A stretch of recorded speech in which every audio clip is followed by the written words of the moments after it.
Toulouse, March 1969.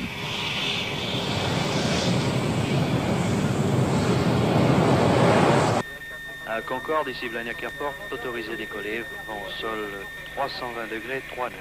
Allô Blagnac, ici Concorde, décollage. After years of development work and months of delay, Concorde is about to take off for the first time. Just seconds to go. Et maintenant, enfin, le premier vol. 110 tons of aircraft, all up weight there. The magic moment with us. The crescendo of sound from the 593 Olympuses. Allô Blagnac Airport, ici Concorde, je roule. She rose. Ce premier vol que vous tous allez voir maintenant en direct. Le voilà. 45 knots, 90. 135. Nose come up to 20 degrees, she's airborne. She flies. Concorde flies. But Concorde was not the world's first supersonic passenger jet to fly. She'd been beaten into the air by her Soviet rival. For the first time, secret history will tell the story of the Cold War race for supersonic supremacy. A battle fought in the sky by the world's top aircraft designers, and on the ground by secret agents working for the East and for the West. A battle which was to take its toll in lives when the Russian Concorde crashed in 1973 at the Paris Air Show in what we will reveal to be extraordinary circumstances.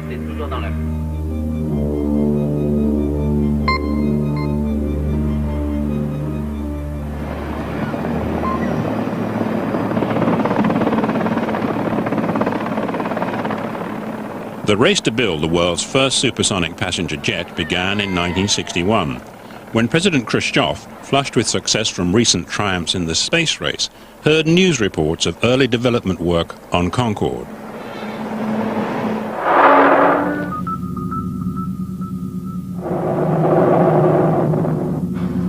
Good progress is being made on the Concorde supersonic airliner. The BAC Works at Filton near Bristol is the British design and manufacturing center for the Concorde. Он бы отстал от Запада, но в Советском Союзе никогда не было принято. Поэтому если Запад уходит вперед, его отпускать нельзя. Его надо не отпускать, а надо с ним конкурировать и, если даже можно, в этом направлении обойти. Такая была нам поставлена задача Хрущева.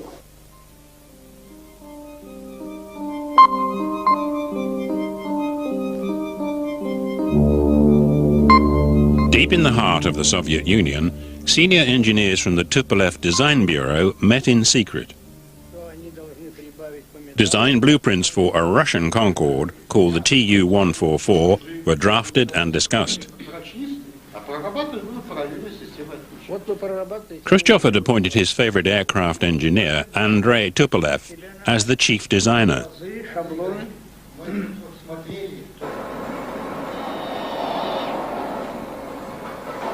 In the race to build the world's first supersonic passenger jet, international prestige was not the only thing at stake.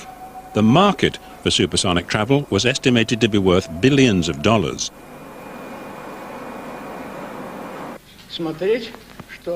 In gunning for these rich prizes, the Russians lagged a long way behind the Concorde team. I would say as a rough estimate, maybe 2 years, 3 years, but further behind in some areas than others. They never closed the gap on engines because Stalin had decreed that computers were non-Marxist science. They never caught up with this in electronics.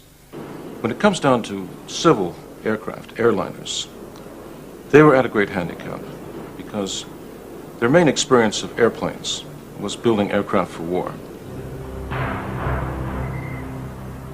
For Khrushchev and the powers in the Kremlin, there was only one way to catch up.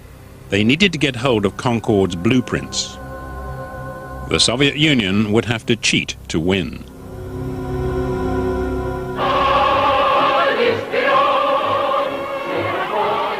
In the spring of 1963, Khrushchev instructed his vast espionage network to gather as much information as possible on Concorde's airframe and engines. There were lists of different things for their people in the West to find. Exchange students, for example, helped pay their scholarship in the West by leafing through open source magazines. The information was brought back into Russia. There was a kind of a central collection agency that got all this material together, this army of about 10,000 grubs going through this very turgid, very sensitive, hard to understand technical material. In France, the Russians recruited secret agents. Their mission, to penetrate Concorde's factories. The DST, the French intelligence service, was caught off guard. Et pendant un certain temps, les responsables économiques français, que ce soit des recherches de pointe ou les centres de recherche, n'avaient pas conscience des dangers que nous courions et du nombre d'agents qui, sur notre territoire, passaient leur temps à essayer de nous voler ces secrets. Within months of Khrushchev's order, Concorde secrets were heading east on the Ostend to Warsaw Express.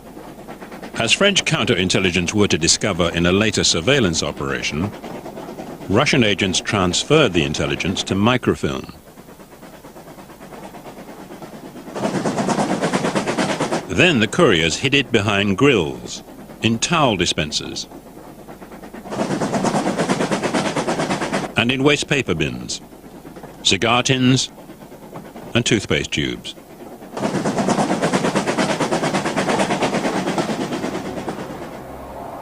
The secrets came from the very heart of Concorde's factories in France. It wasn't until the beginning of 1964 that the West woke up to the threat posed by Soviet penetration. The DST sounded the alarm. La DST a pris des contacts avec les chambres de commerce, avec les syndicats patronaux, avec les amicales patronales pour leur donner des informations, pour les mettre en garde et pour leur dire qu'ils ne devaient pas hésiter à s'adresser au service de sensibilisation de la DST lorsqu'ils avaient un problème ou lorsqu'ils avaient une inquiétude. The DST had itself been warned. Acting on a tip-off from MI6 and the CIA that Sergei Pavlov, chief of Aeroflot in Paris, was in fact a Soviet secret agent, they placed him under surveillance. Pierre Levégeois was one of the DST's agents assigned to watch Pavlov. Sa profession supposée de directeur de l'Aéroflot à Paris lui permettait d'approcher normalement tous les milieux aéronautiques, toutes les compagnies aériennes, et de créer des liens, bien entendu, avec Pierre ou Paul, d'une compagnie aérienne ou peut-être d'un organisme qui a à sa disposition des documents techniques particuliers, qui les a normalement pour son travail. At all hours, day or night, Levégeois and his team of watchers tracked Sergei Pavlov through Paris.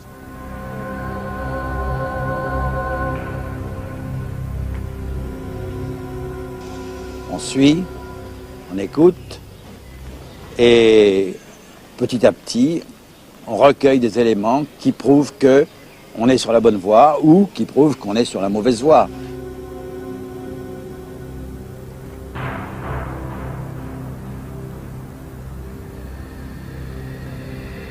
L'espion soviétique ne brusque jamais les choses.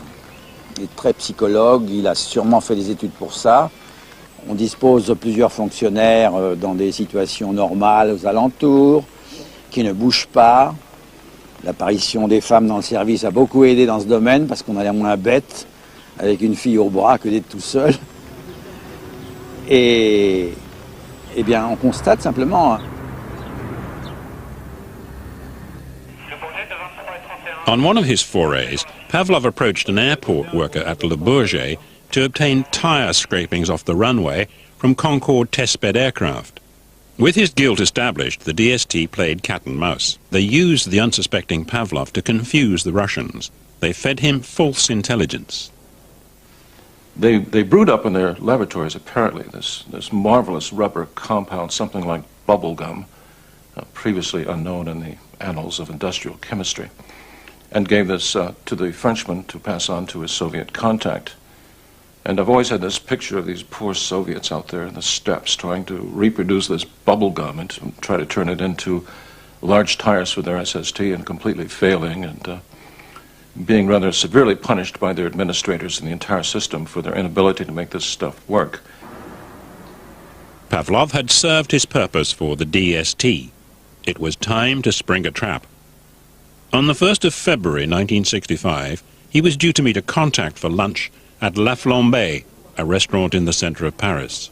Et le restaurant a été surveillé par moi-même avec une dactylo du service, la plus sexy possible. Hélas, il n'y avait pas des tonnes de choix, mais enfin, on a quand même fait un tri. Et Pavlov est arrivé avec la personne dont je ne dis pas le nom. Et comme par hasard, il s'est assis à la table à côté de la mienne, juste en face de moi. Il a demandé une banane flambée. Et en français, c'est un jeu de mots. J'ai dit avec un air très amoureux à ma secrétaire dans l'oreille qu'il n'y a pas seulement la banane qui serait flambée dans 10 minutes. After a 2-hour lunch, Pavlov asked for the bill. It was the signal for the DST agents on the blocked-off streets outside to move in. Il s'était intéressé au Concorde, on a trouvé d'ailleurs dans sa serviette les plans du train d'atterrissage du Concorde. To avoid diplomatic embarrassment, the French deported Pavlov. On his return to Moscow, he became Deputy Minister of Civil Aviation. But in France, the Russians had many strings to their bow. Smug with success after netting Pavlov, the DST were not aware that another Soviet agent was operating undercover. His activities would not be discovered until it was far too late. The agent's name was Sergei Fabiev. In the drive to gather Concorde intelligence, he was Moscow's most powerful weapon. Fabiev, c'était un Français d'origine russe, donc à l'époque d'origine soviétique. C'était un ingénieur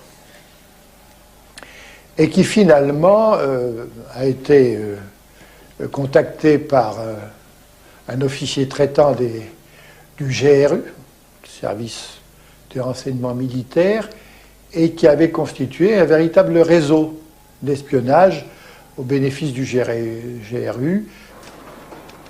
For 15 years, undetected by the DST, Sergei Fabiev supplied thousands of pages of technical documents to his Soviet controllers, gleaned from his network of communist sympathizers and paid informants within the French aviation industry. Et il a été arrêté en 1977 et finalement, assez rapidement, une fois entre les mains des services de la DST, il a fini par coopérer dans une certaine mesure au cours de ses interrogatoires. Sergei Fabiev had been blown by a Soviet defector. In return for a reduction in his prison sentence under interrogation at DST headquarters, the devastating value of the secrets he'd passed to Russia became apparent.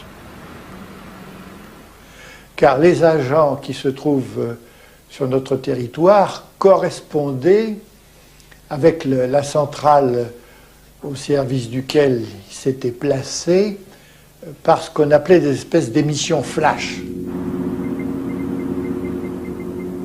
The DST intercepted these messages and stored them in their archive.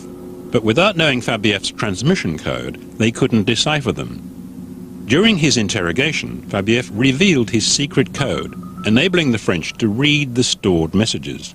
The French, I understand, brought somebody back from retirement to work through this mountain of Russian language material, and in it they found the congratulations from Moscow for making off with the entire set of blueprints for the Concorde prototype. By the beginning of 1968, with the help of espionage agents like Sergei Fabiev, the Soviets had managed to catch up with Concorde. The shape of the Soviet plane was still a closely guarded secret. True to Khrushchev's orders, they were now poised to overtake the West.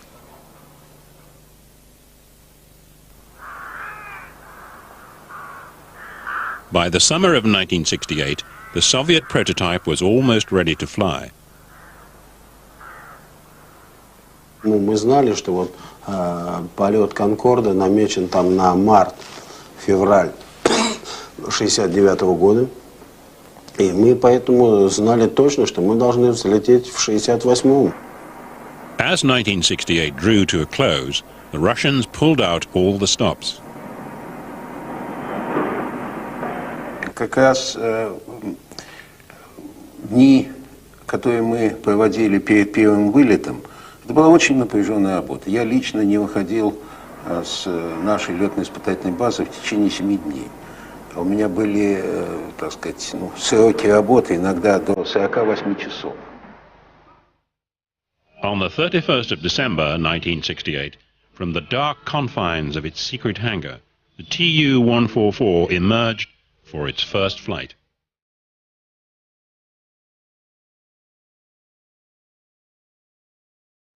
Its extraordinary resemblance to Concorde was immediately apparent.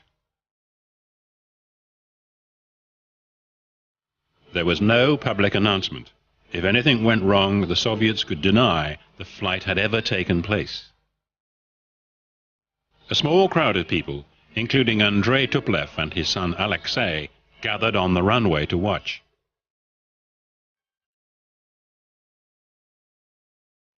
Я чувствовал себя хорошо.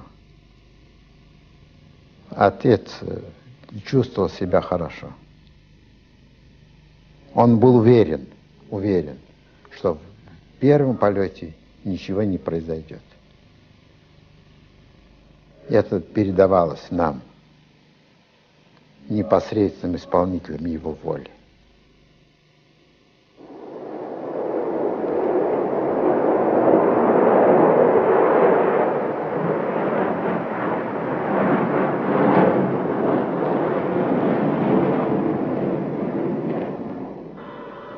The Tu-144 made 3 passes over the airfield. It had beaten Concorde into the air by just 3 months.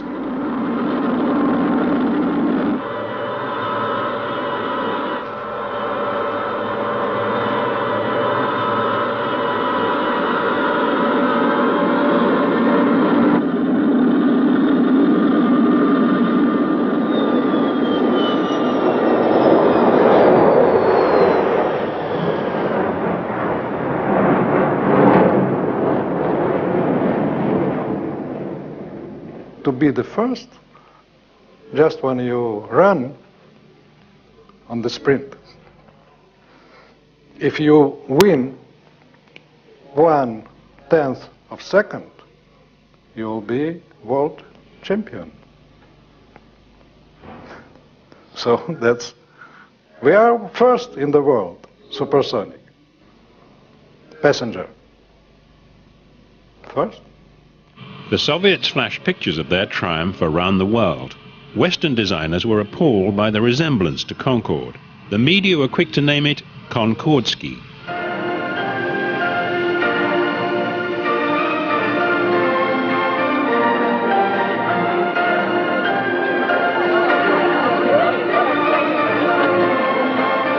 I mean, it was one of the most classic examples of industrial espionage in the history of modern aviation. On Concorde, we tested something like 200 different shapes before we decided on the final shape that was needed for the aeroplane. They certainly took advantage of all the preliminary work that we had done, and it doesn't half help if somebody else has done all the hard work for you. It was a Chinese copy of Concorde. And I have to say, even from a superficial look, not a very good Chinese copy, because I think they'd made a number of fundamental mistakes. While GRU agent Sergei Fabiev had supplied the Soviets with the entire technical documentation for the Concorde prototype, the Russians were not able to make an exact copy from the plans. It's very difficult to make copy. Different system in drawing, different system in measurement. Different system in technology. different nuts, different bolts, screws, and so on and so on. It's, you cannot use it. They did not copy slavishly. They would do shunt engineering. They would go around the things that they could not do or could not copy. You don't need to make copy. You may have a sample, you may steal it, you may find it from the wreckage. If you have a sample, you have a characteristics. If you make the thing with similar characteristics, it looks and must be similar. But Concorde's wing was a highly sophisticated piece of engineering, with curved edges crucial for its successful flight through enormous speed ranges. In attempting to match the characteristics of Concorde's wing, the Russians got their wing wrong. That shape was totally new, and Concorde's worked and theirs didn't. In what way did theirs not work? Because it didn't create the anticipated lift and stability throughout the speed range. If you take an ordinary airplane wing, if the airplane is at too high an angle, then the flow of the wing breaks down, and it breaks down in an uncontrollable fashion, and the airplane literally falls out of the sky. On Concorde, what we found, and it was partly good luck, but a great deal of it good judgment and knowledge of what happens to airflows, was that with that very narrow wing and the swelling out to the back, we created a large vortex over the top of the wing, and it produced a great deal of lift over the wing. And that is why Concorde lands at such a high angle. It lands at such a high angle in order to generate this vortex. And that's why you need the drooping nose so the pilot can see out. The great secret of Concorde, there are two great secrets. One is this combination of a very slender, very narrow wing at the front end and this wider wing at the back, combined with the vortex, meant that we had a wing design which would be efficient at supersonic speeds and could be safely landed on existing airfields. In failing to achieve the necessary lift through the speed range with the wing on their prototype, the Russians had no option but to go back to their drawing boards and start again. While Tupolev and his team redesigned and rebuilt their prototype, Concorde, in a series of photo opportunities and test flights, showed off to the world. This was the first time two Concordes had appeared together.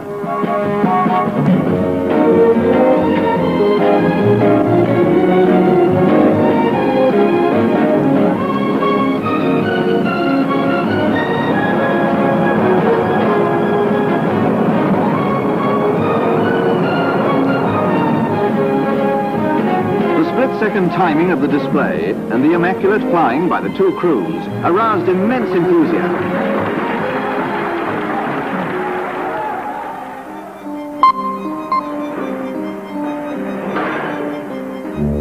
5 years after Konkordsky's first flight, a completely redesigned Tu-144 was now ready for its first appearance in the West. As a solution to the problem of lift across the speed range, the Soviets had come up with a design feature which owed nothing to Concorde. Canard or moustache, two little insect wings behind the cockpit. Konkordsky was now ready to take on Concorde. The new plane made its first appearance in the West at the 1973 Paris Air Show.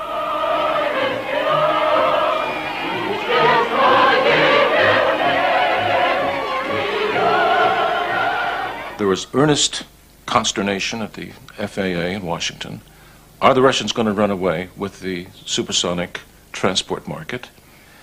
They claimed it was faster. They claimed it was clean and quiet. It was a very impressive aircraft. We took it very seriously. Competition between two airplanes was very well founded. I mean, they were both supersonic airliners. They were both, in 1973, both hoping to go into service, both hoping to carry passengers in large numbers. The Tu-144 was a larger airplane, carried more. And the world at that time didn't know which was going to be the better one. Like two supersonic gladiators, they would now battle it out in the sky. On the third day of the show, Concorde flew first. The Paris Air Show in '73, I'd sort of likened to a coming-out ball. We had the two highly prepared print young debutantes coming onto the world stage.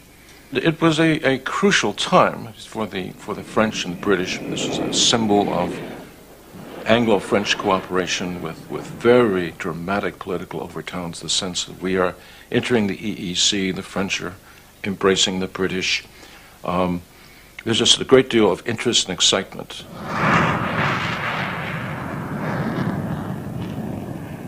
Konkordsky was scheduled to fly directly after Concorde. As it taxied for takeoff, the Russian pilot Koslov was told by the French air traffic controllers that his display time had been cut in half. The French, in my opinion, intervened into a scientific, technical spectacle for political reasons.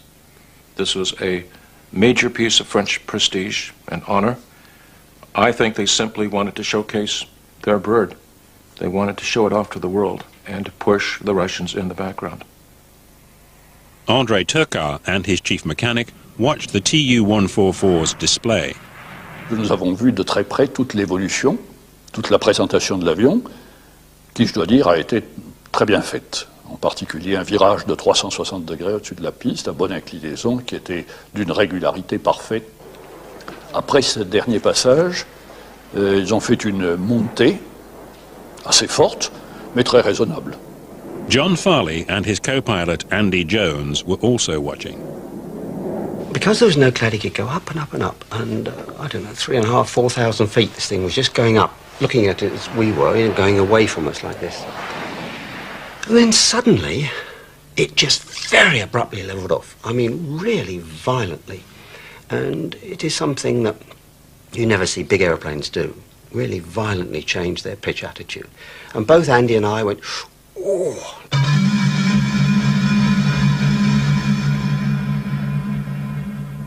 You've got this vision of this aircraft coming down, and it has to do with the angle, the speed, and the distance remaining when you think, that's not right. And I said to Andy, he's lost it.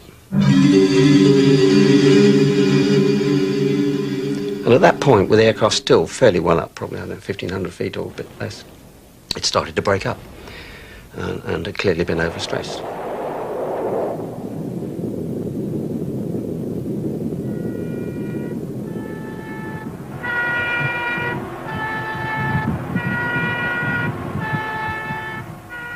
Six Soviet crew members and 8 French citizens died.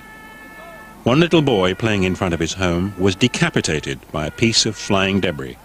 2 other children were also killed. Sa maison, elle est ratiboisée, hein.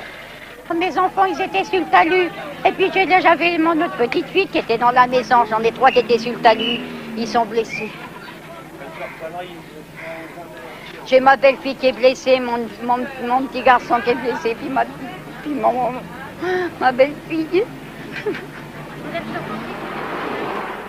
60 people were seriously injured and 15 houses totally destroyed. They did not come clean. To this day, there has not been a full explanation of what really happened, at least from government sources. It is my view that the Soviets and the French authorities cut a deal. In part 3, for the first time, Secret History will reveal what really caused Konkordsky to fall out of the sky on Goussainville.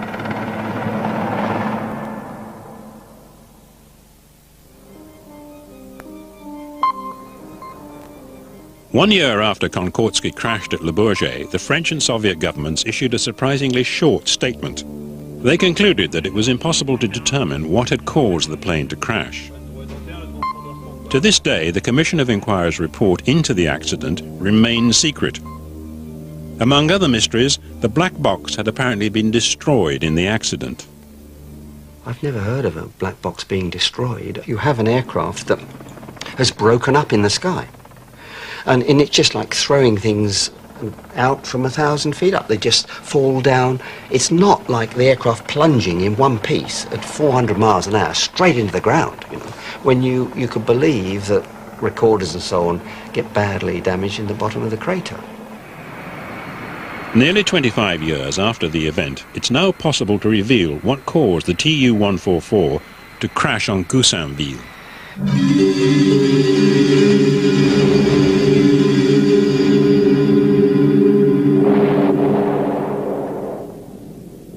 Minutes before Concorde and the Tu-144 were scheduled to fly, a French Army Mirage took off on a covert reconnaissance mission.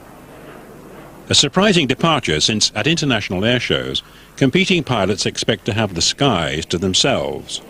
The regulations state that an 8,000-meter column of airspace must be kept free for their display. Concorde's crew were warned that the Mirage would be flying during its demonstration. We asked Jean Forestier, president of the Commission of Inquiry into the accident, if the same courtesy had been extended to Concorde's crew. Non. Pourquoi pas? Bon, écoutez. On est en train d'aller ailleurs. Si c'est ça, on va faire un tour d'éléments absolument impossible. Bon, écoutez, moi c'est très clair, la conversation a pris un tour tel que je vous prie de tenir tout ceci pour nul et non avenu et que je m'en vais. C'est clair. Bon, alors c'est fini. Non, mais c'est fini, puis c'est tout. Monsieur Forestier, c'est très important pour nous que nous... Oui, ben c'est très important pour vous. Vous mettrez ce que vous voudrez dans votre film, mais vous ne m'y mettrez pas. C'est clair. Bon, où est mon imperméable? Jean Forestier's remarkable revelation that the Soviet crew were not warned of the Mirage was excluded from the government's statement. The French were embarrassed to admit this breach of international airshow regulations because the Mirage was in fact on a clandestine mission to photograph the Tu-144 during its display. In particular, they wanted detailed film of the canards, the insect wings behind the cockpit. Subsequently, a similar wing design was used on French military aircraft. Flying at a height of approximately 4,000 feet, in and out of the cloud, the Mirage tracked the Tu-144 through its routine. As the Soviet plane climbed on a trajectory which would cross the Mirage's flight path, the pilot, Koslov, was not aware that it was flying directly above him. И в момент, когда летчики увидели «Мираж», который шел, значит, на примерно одной и той же высоте, что и Ту-144, понять, в каком направлении он шел, то есть на них или от них, они не могли. To avoid colliding with the Mirage, Koslov was forced to take drastic action.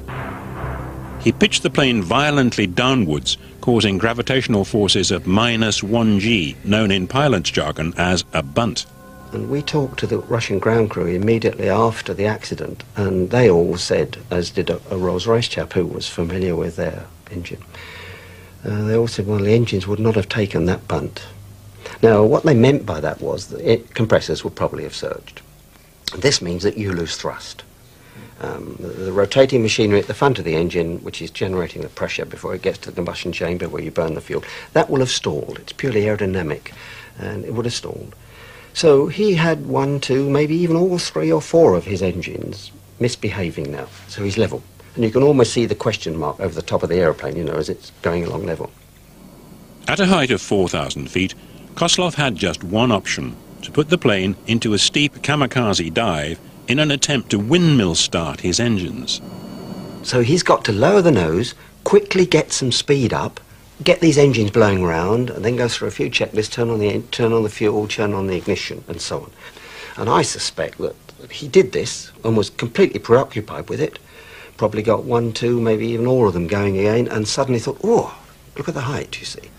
Kozlov clearly virtually recovered the aeroplane, but in so doing, which would have meant pulling back on the stick in this instance, he overstressed the aeroplane to such an extent that there was a structural failure.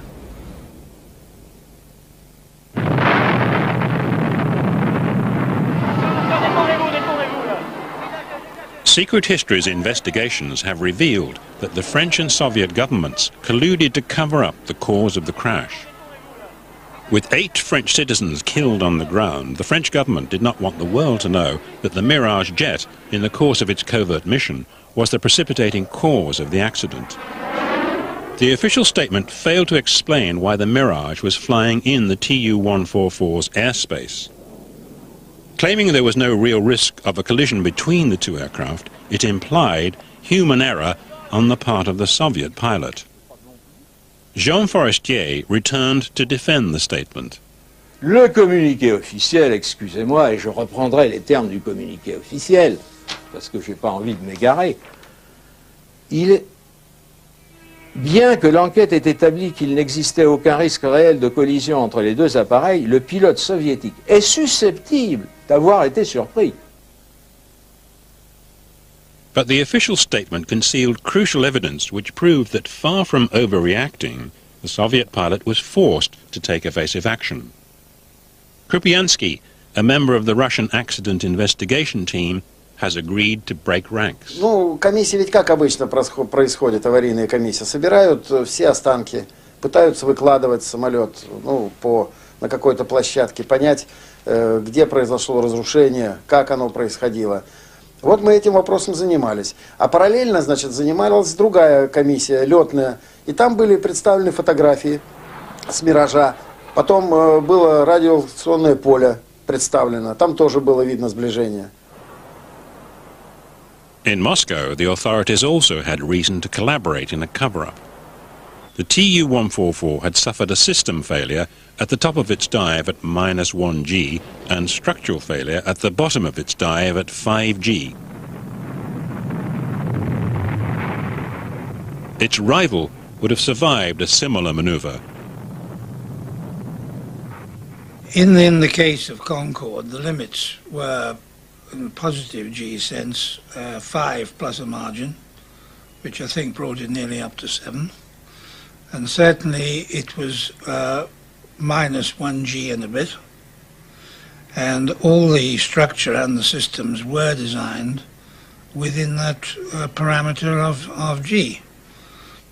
Behind the scenes, the Russians agreed to spare the French the embarrassment of blowing the whistle on the Mirage's covert mission, providing the French agreed to keep Konkordsky's reputation intact by stating there was nothing wrong with the technical functioning of the aeroplane. Alexei Tupolev was the Soviet head of the Commission of Inquiry. We suggested to him that the French and the Russians colluded to cover up the true cause of the crash. Ну, так это каждой комиссии является не основной причиной. Rather than revealing the true cause of the crash, the government statement claimed that a fourth man, flight engineer Benderov, was filming in the cockpit on behalf of a French television crew and speculated that he was to blame. The French and the Russians are still sticking to their story today. И в заключение написано, что, скорее всего, эта камера, когда экипаж резко отдал колонку от себя, а Бендеров полетел вверх в потолок, она выпала из рук и попала между колонкой и полом кабины. C'est que dans le Tupolev 144, virgule, et probablement dans un certain nombre d'autres Tupolev à l'époque, virgule, il existe au pied du manche un creux énorme, un réceptacle qui permet éventuellement à une caméra ou à toute autre chose de venir coincer le manche en position plein piqué. The official statement suggested that with the control column blocked, the pilot could not pull the plane out of its dive. As proof of this theory, it claimed that Benderov's body was found in the cockpit. Il est certain que à la fin, il y a 4 cadavres là où il n'y a que 3 sièges. Il y a donc un homme non attaché dans la cabine au moment critique. But those on the scene at the time deny this. We tracked down the firemen who pulled the bodies of the aircrew from the wreckage. Alors le cockpit se situait de l'autre côté de la rue.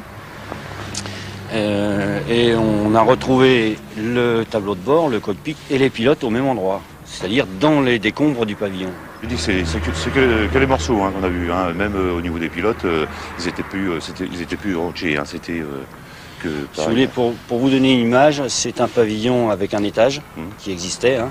Et on a retrouvé tout le cockpit et les corps des pilotes dans la cave. Donc il a écrasé complètement le pavillon et tout s'est retrouvé en sous-sol. Il y avait combien de corps donc Ils étaient 3. 3 dans le pavillon qu'il a fallu sortir.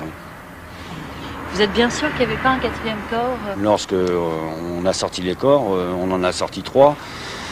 Je ne voudrais pas vous rappeler la manière dont peut être un corps quand il a reçu des tonnes de béton sur lui, hein. Maintenant, les totaliser, vous dire qu'il y en avait 4, qu'il y en avait 5. Moi, personnellement, je peux vous dire j'en ai sorti 3 parce que j'étais là. Such clear recollections flatly contradict the government's version. In particular, their hypothesis that Benderoff and his camera were responsible for the accident. During an uncomfortable interview, Jean Forestier finally admitted that high-level political considerations influenced the wording of the government statement. Il y avait des groupes à un niveau nettement supérieur au mien de relations entre les autorités françaises et les autorités soviétiques qui opéraient donc à un niveau qui n'avait rien à voir avec une commission d'enquête technique cherchant paisiblement à faire le tour technique d'un accident.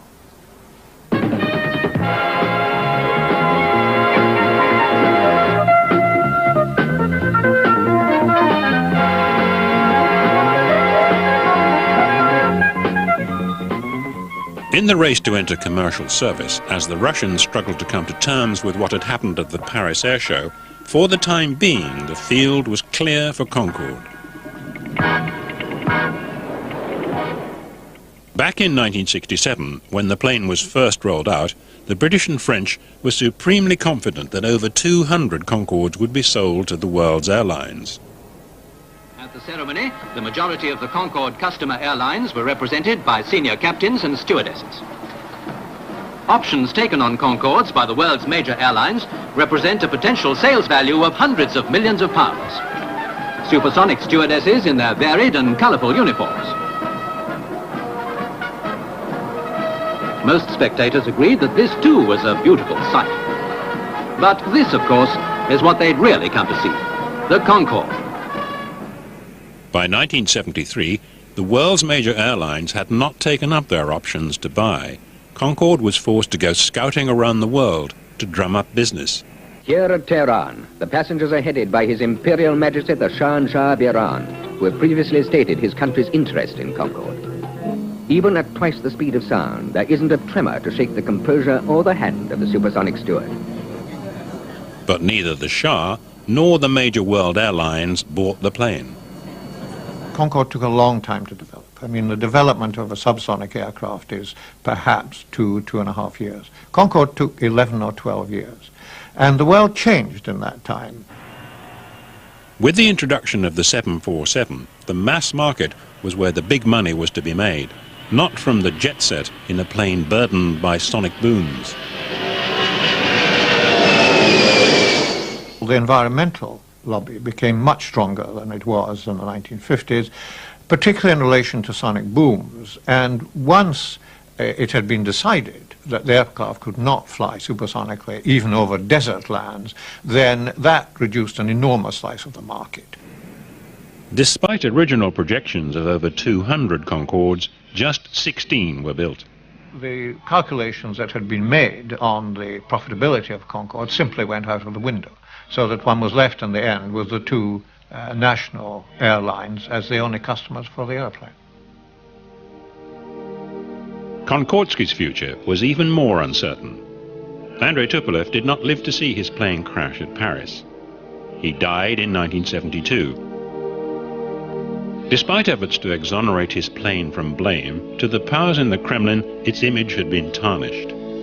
No longer the proud symbol of Soviet scientific endeavor, Konkordsky's commercial service was confined to domestic flights. but his team remained loyal. Я совершенно четко могу сказать, что, значит, в целом ряде параметров Ту-44 он превосходит Конкорд. Мое мнение таково, что самолет в силу своего создания в этот период времени, он опередил возможности страны, ну если не на 10, то на 15 даже лет. At the end of the 1970s, after just 103 passenger-carrying flights, Concorde was withdrawn from commercial service. The political will had gone, and it was too expensive to run.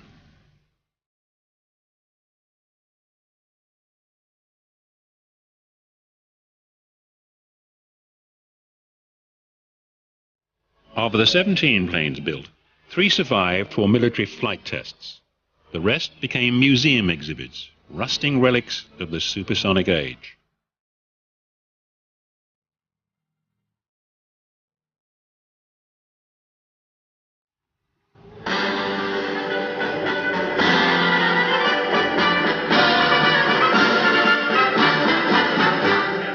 But earlier this year, in a twist resonant with irony, Concorde, a supersonic phoenix, rose from the ashes.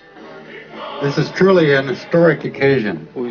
Being able to share our joy in this remarkable aircraft provides visible evidence of a new period of cooperation in aeronautics between Russia and the United States. American choose our Tupolev 144 for flying laboratory for the second generation SST.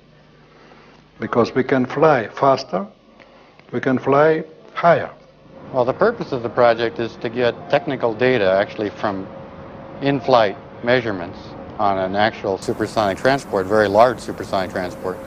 So we can drill holes in it and put in pressure taps, acoustic microphones, all of those kind of things. To go ahead and develop a supersonic transport of the next generation will require an investment of over $20 billion US. Before anybody's willing to make that kind of an investment, they have to be very confident that the airplane that comes out of that is going to be successful. And by that we mean fares very close to subsonic fare levels. I mean, it's a 300-passenger airplane. Has to have range enough to go across the Pacific as opposed to just across the Atlantic, because that's where the big market growth is.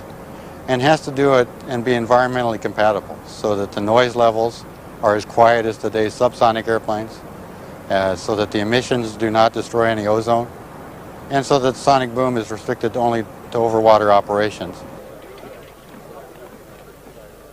In the new race to build a second-generation supersonic passenger jet, the Eagle and the Bear are united against Europe. Britain and France have also designed a son of Concorde. But the Russians and the Americans are off the mark first.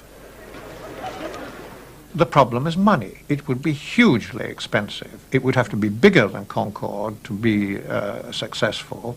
Neither the British or French governments could afford to take a major part in this program. And it's questionable whether private finance could provide the amounts of money needed. What we've got to strive for in this country is for somebody to wake up and put some money into the project. Otherwise, you know, we'll be lucky if we get the nose wheel.